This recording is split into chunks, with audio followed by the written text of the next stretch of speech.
आप उस फीलिंग को जानते हो जब आप अपना बैंक अकाउंट चेक करते हो और ऐप तुरंत डर के मारे बंद नहीं करते, बल्कि हल्की सी मुस्कान आ जाती है। जब आपको ये कैलकुलेट नहीं करना पड़ता कि आज कॉफी ले लूं तो महीने के एंड तक मैगी खानी पड़ेगी या नहीं। एक खास अमाउंट होता है जहां ये बदलाव आता है, और वो अमाउंट वैसा नहीं है जैसा ज्यादातर लोग सोचते हैं।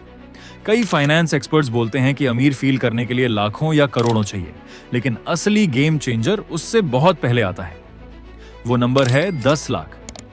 ये अमाउंट बड़ा नहीं लगता, लेकिन ये आपके पैसों के साथ रिलेशनशिप पूरी तरह बदल देता है। जब आपके पास सेविंग्स नहीं होती, आपका दिमाग सर्वाइवल मोड में काम करता है। हर डिसीजन डर से ड्रिवन होता है।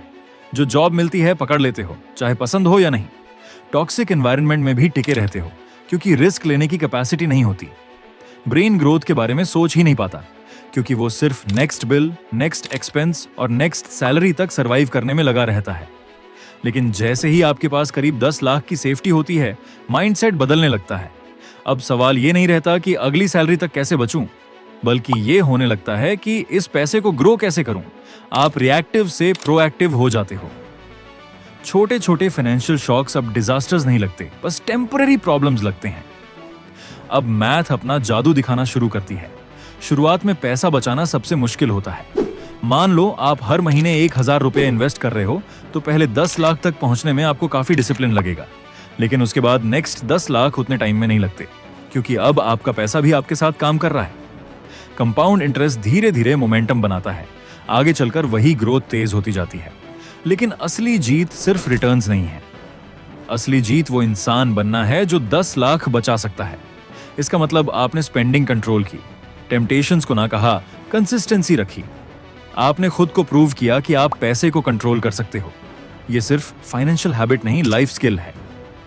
इस लेवल पर एक और बदलाव आता है। पहले कार रिपेयर या लैपटॉप खराब होना क्राइसिस लगता था, अब बस इनकन्वीनियंस लगता है।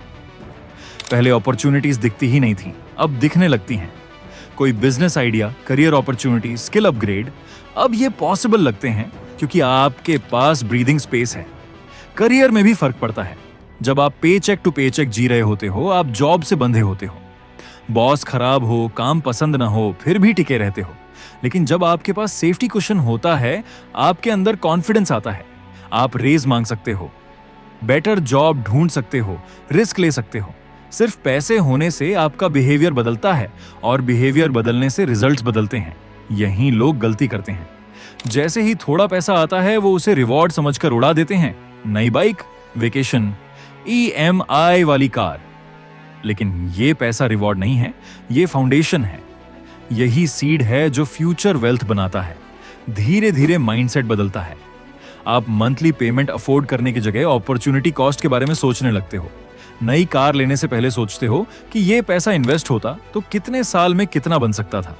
ये माइजर बनने के लिए नहीं है, बल्कि इंटेंशनल बनने के लिए है। 10 लाख अमीर नहीं बनाता, लेकिन ये सर्वाइवल से ग्रोथ की तरफ ले जाता है। स्ट्रेस से स्ट्रैटेजी की तरफ, रिएक्शन से डिजाइन की तरफ। यही वो पॉइंट है जहां से वेल्थ जर्नी सच में शुरू होती है। फाउंडेशन आज बनती है, और फ्यूचर वाला आप उसी डिसीजन के लिए आपको थैंक यू बोलेगा।